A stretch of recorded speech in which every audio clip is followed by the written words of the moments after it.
Hello, my dear friends and my dear children. Welcome to the new session of English class.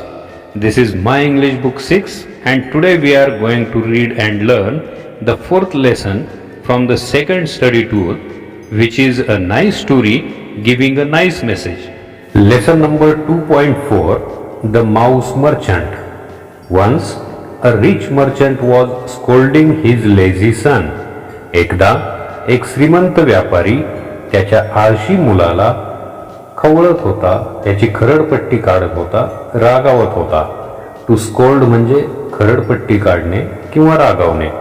I gave you so much money to start a business and yet you have not earned anything. मी तुला व्यवसाय सुरू करण्याकरता एवढे पैसे दिले आणि तरीही तू काहीच कमावले नाहीस. You are good for nothing.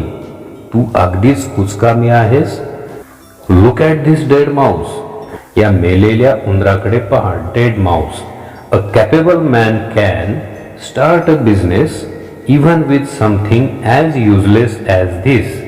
एक कार्यक्षम माणूस अशा एखाद्या निरुपयोगी, युजलेस म्हणजे निरुपयोगी वस्तूपासून सुद्धा एक अतिशय चांगला व्यवसाय करू शकतो. Somdatt, who was a poor orphan boy, heard his words. Somdatta या गरीब अनाथ मुलाने त्याचे हे शब्द ऐकले. A poor orphan boy. Orphan म्हणजे अनाथ. That person who have no parents or no close relatives. आणि पुअर म्हणजे गरीब. या गरीब असणाऱ्या अनाथ मुलाने, ज्याचं नाव सोमदत्त होतं, त्याने या व्यापाऱ्याचे हे शब्द ऐकले. He went in and requested the merchant. तो आतमध्ये गेला आणि त्याने या व्यापाऱ्याला विनंती केली. Please lend me this mouse as a capital and I will try my luck. कृपया मला हा उंदीर उसना म्हणून द्या आणि मी माझे नशीब आजमावण्याचा प्रयत्न करतो. The merchant burst out laughing. तो व्यापारी मोठ्याने हसला. बर्स्ट आउट लाफिंग म्हणजे मोठ्याने हसणे. But still he gave the mouse to Somdatta and took the receipt that Somdatta wrote out to him. परंतु तरीही त्याने तो मेलेला उंदीर सोमदत्ताला दिला आणि त्याच्याकडून, सोमदत्ताकडून त्याने पावती लिहून घेतली. Somdatta was walking down the street with the dead mouse in his hand when another shopkeeper called him. Somdatta तो मेलेला उंदीर हातात घेऊन, the dead mouse in his hand, तो रस्त्याने चाललेला होता. Walking down the street. त्याच वेळी दुसऱ्या एका दुकानदाराने त्याला बोलावले आणि म्हटलं, come here boy, I need the mouse to feed my cat. अरे मुला, इकडे ये, माझ्या मांजरीला खाऊ घालण्यासाठी मला तो उंदीर पाहिजे. I will give you 2 handfuls of gram for it. मी त्याच्या बदल्यात तुला 2 मूठ हरभरे देईन. 2 हँडफुल्स ऑफ ग्रॅम. ग्रॅम म्हणजे हरभरे आणि 2 हँडफुल्स याचा अर्थ मूठ भरून. 2 मूठ भरून मी तुला हरभरे देईन. Somadatta accepted the gram. सोमदत्ताने ते हरभरे स्वीकारले. At home Somadatta roasted the gram well. घरी गेल्यानंतर सोमदत्ताने ते हरभरे व्यवस्थित भाजले. Then he took a pitcher of water and stood at the crossroads with his gram and the water. नंतर त्याने पिण्याच्या पाण्याची एक सुरई आणि हरभरे बरोबर घेऊन तो रस्त्याच्या फाट्यावर उभा राहिला. He waited for a long time. त्याने खूप वेळ वाट पाहिली. In the evening, when the laborers were returning from the wood, they saw the boy with roast gram and water. संध्याकाळच्या वेळेला जेव्हा मजूर त्यांच्या घरी परतत होते जंगलातून, त्यांनी सोमदत्ताला भाजलेले हरभरे आणि पाणी घेऊन बसलेलं पाहिलं. Somadatta offered them the gram and water politely. सोमदत्तने या सर्वांना ते हरभरे आणि पाणी अतिशय नम्रपूर्वक दिलं. पोलाइटली म्हणजे नम्रपणे. No but we have no money. परंतु आमच्याकडे तुला द्यायला पैसे नाहीयेत. 2 sticks of wood is all we can give. आम्ही फक्त तुला लाकडाच्या 2 काठ्या, 2 स्टिक्स ऑफ वूड म्हणजे लाकडाच्या 2 काठ्याच तेवढ्या देऊ शकतो. That's a good payment for this simple fair. Simple fair, fair म्हणजे अन्न. तर या साध्या अन्नासाठी हा चांगलाच मोबदला तुम्ही मला देऊ करताय. ही चांगली बिदागी आहे. एक्सक्लेम्ड सोमदत्ता. सोमदत्ता उद्गारला. By accepting 2 sticks from each laborer, Somadatta collected a small bundle of sticks. प्रत्येक मजुराकडून 2 काठ्या घेऊन त्याने लाकडांची एक मोळी गोळा केली. He took the bundle to the market. त्याने ते बंडल, लाकडाची मोळी बाजारामध्ये नेली. Sold it and bought some more gram with it.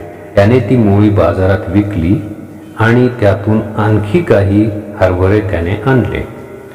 Somdatta did this every day. Somdatta असे दररोज करू लागला. He became well non among the labourers as the nice boy who offered tasty gram and refreshing water just for a couple of sticks. फक्त 2 काठ्यांच्या बदल्यामध्ये अतिशय चवदार असे हरभरे आणि पिण्याचं ताजं पाणी देणारा हा सोमदत्त मुलगा हा त्यामुळेच या सर्व मजुरांमध्ये लवकरच प्रसिद्ध झाला. Many of them began to buy his gram every day on their way back from the woods. त्यांच्यापैकी अनेक जण दररोज जंगलातून परत येताना त्याच्याकडून हरभरे विकत घेऊ लागले. Somadatta got several bundles of sticks every day because now he had so many customers. सोमदत्तला दर दिवशी काठ्यांच्या अनेक मोळ्या मिळू लागल्या कारण त्याला आता भरपूर ग्राहक मिळू लागले होते. He had so many customers. Customers म्हणजे ग्राहक. त्याला आता भरपूर ग्राहक मिळाले होते. Once when Somadatta was selling the sticks in the market he met a potter. एकदा बाजारात जेव्हा सोमदत्त काठ्या विकत होता त्यावेळी त्याला एक कुंभार भेटला. अ पॉटर मीन्स कुंभार. He needed wood to burn in his furnace. त्याला आपल्या भट्टीमध्ये जाळण्यासाठी लाकडे पाहिजे होती. फर्नेस, फर्नेस म्हणजे भट्टी. आता या कुंभाराकडे जी भट्टी असते त्यामध्ये तो काय करत असतो, विटा किंवा त्याने बनवलेले मातीचे भांडे भाजण्यासाठी जी जागा असते तिला भट्टी म्हणतात. आणि त्या भट्टीमध्ये जाळण्यासाठी त्याला लाकडे पाहिजे होती. In return for the sticks he gave Somdatta pots for his gram and a few pictures for the water. त्याच्या त्या लाकडांच्या मोळ्यांच्या बदल्यामध्ये त्या कुंभाराने सोमदत्ताला मातीची काही भांडी हरभऱ्यांसाठी आणि काही सुरया पाण्यासाठी दिल्या. Somadatta did not waste any money. सोमदत्तने कोणतेही पैसे वाया घालवले नाही. डिड नॉट वेस्ट, वाया घालवले नाहीत. He work hard to sell the wood in the morning and the gram in the evening. तो सकाळी लाकडे विकण्याकरता आणि संध्याकाळी हरभरे विकण्याकरता दररोज भरपूर मेहनत करू लागला. One day he had enough money to buy all the wood from the labourers. आणि एक दिवस असं करता करता त्याच्याकडे पुरेसे पैसे आले की ज्यामुळे तो या मजुरांकडील सर्व लाकडे घेऊ शकेल. ही sold it at a good price in the market. त्याने ती सर्व लाकडे बाजारामध्ये चांगल्या किमतीला विकली. अ गुड प्राइस म्हणजे चांगल्या किमतीला. After some time he even set up his own shop in the market. काही काळानंतर बाजारामध्ये त्याने स्वतःच्या मालकीचं दुकान सुद्धा उभं केलं. Setup. He was always polite to his customers. तो नेहमीच आपल्या ग्राहकांशी अतिशय नम्रतेने पोलाइट वागत असे. Some of them paid him cash while others paid him in kind. काही जण त्याला रोख पैसे देत असत तर काही जण वस्तूच्या स्वरूपात त्याला किंमत देत असत. They gave him what ever articles they could offer. ज्या ज्या वस्तू त्यांना देता येऊ शकतील त्या त्या वस्तू ते त्याला देत होते. Somdatta always found some way of selling the articles to those who needed them. Somdatt नेहमीच त्या वस्तू गरज असलेल्या लोकांना विकण्याचा कोणता तरी मार्ग शोधत असे. After a few years Somdatta became a wealthy merchant in the town. काही वर्षानंतर सोमदत्ता हा त्या शहरामधील एक श्रीमंत व्यापारी बनला. One day he asked the goldsmith to make him a small golden mouse. आणि एक दिवस त्याने सोनाराला एक सोन्याचा लहान उंदीर बनवायला सांगितलं. He took the mouse to the rich merchant. आणि तो सोन्याचा उंदीर घेऊन तो त्या श्रीमंत व्यापाऱ्याकडे गेला. I had borrowed a dead Mouse from you as capital many years ago. बऱ्याच वर्षांपूर्वी मी तुमच्याकडून भांडवल म्हणून एक मेलेला उंदीर उसना घेतला होता. Today I have come to return it. आज मी तो परत करायला आलो आहे. Please accept this golden mouse. कृपया या सोन्याच्या उंदराचा स्वीकार करा. The rich merchant was greatly surprised. तो श्रीमंत व्यापारी अत्यंत आश्चर्यचकित झाला. He was so impressed with Somdatta's business skills that he gave him his own daughter in marriage. तो सोमदत्ताच्या व्यापारी कौशल्याने एवढा प्रभावित झाला की त्याने त्याच्या स्वतःच्या मुलीशी लग्न लावून दिले. मॅरेज म्हणजे लग्न.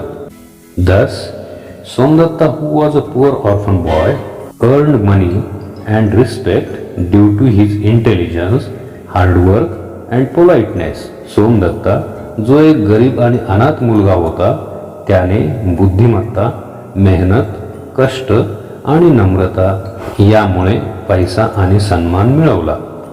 It is not known whether the rich man's son learned any of the skills from Somdatta.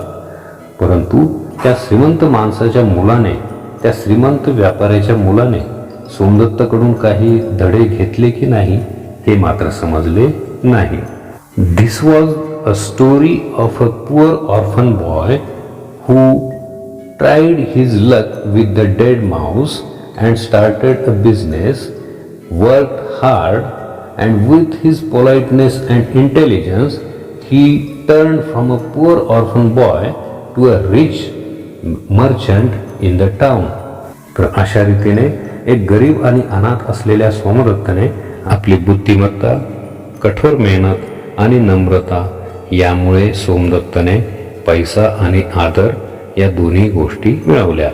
This way my dear friends and my dear students, from this story we get message that hard work will always bring you the fortune. To be a successful in life you should do not only smart work but also hard work, as Somdatta did and transformed his life from a poor orphan boy to a wealthy merchant, rich person in the town, and earned name and fame, money and respect.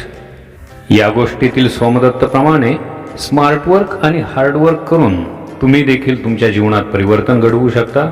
Nothing to everything असा यशस्वी प्रवास करू शकता. मग वाट कशाची पाहता? Believe in you and go for it.